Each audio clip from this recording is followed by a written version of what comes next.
आदरणीय Surendra Jalal, doctor A राय। प्रश्न ऐसे है, बढ़ती हुई जनसंख्या हमारे देश की सबसे बड़ी समस्याओं में एक है, लेकिन इसकी ओर किसी का ध्यान नहीं है।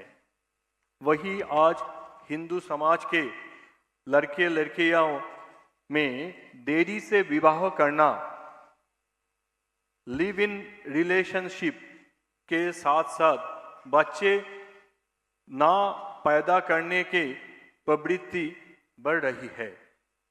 आज महिलाएं अधिक संतान करने के पक्ष में नहीं होते हैं।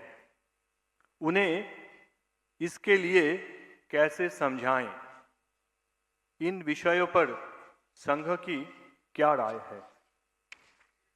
मुझे नहीं पूछना चाहिए आपने, लेकिन ठीक है, पूछा तो उत्तर देना ही है।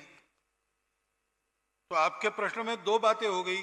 पहले आप बढ़ती हुई जनसंख्या को लेकर चिंतित है और फिर संतानें नहीं होती इसलिए चिंतित है।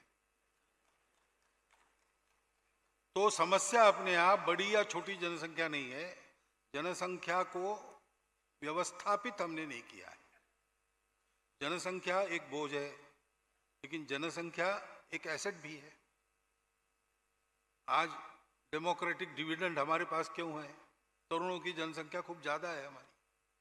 30 साल के बाद वही बूढ़े हो जाएंगे, तो उनको खिलाने के लिए और कितने जवान चाहिए?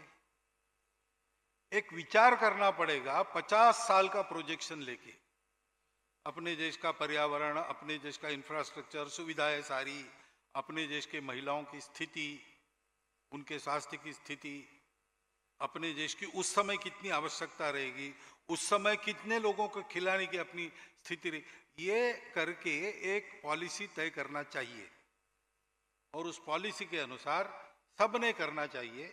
सबका मन बनाओ, फिर उसको सब पर समान रूप से लागू करो और जहां उस पॉलिसी से कम अधिक है वहां जल्दी लागू।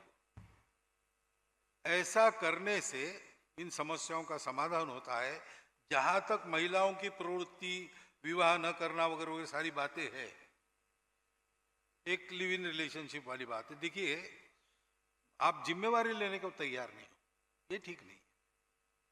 कुटुंब जो बनता है, मैरिज जो होता है, वो कोई फिजिकल सेटिस्फैक्शन का जरिया नहीं है, वो समाज की इकाई है।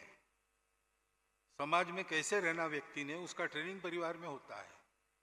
संस्कृति की परंपरा के संस्कार पीढ़ी दर पीढ़ी उसमें से आते।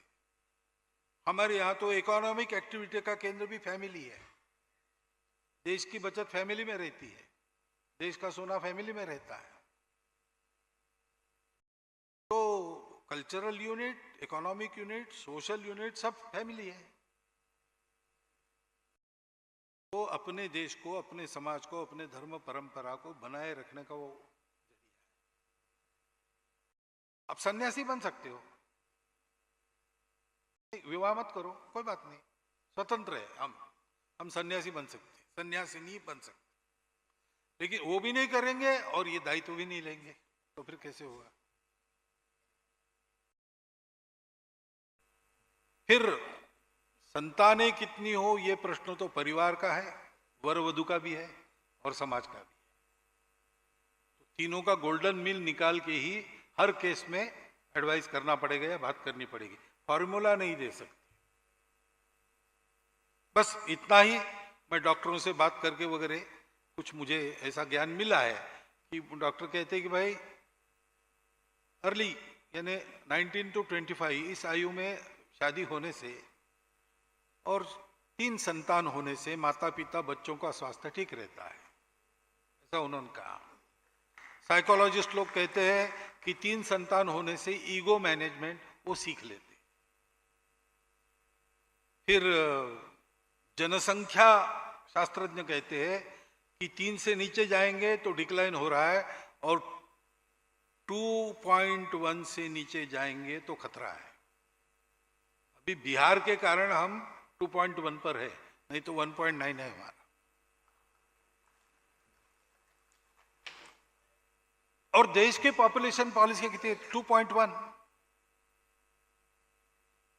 तो बाकी कोई बात होती तो राउंड ऑफ करना है तो 2.1 यानी 2 होता है, लेकिन आदमी के बारे में नहीं होता है ना।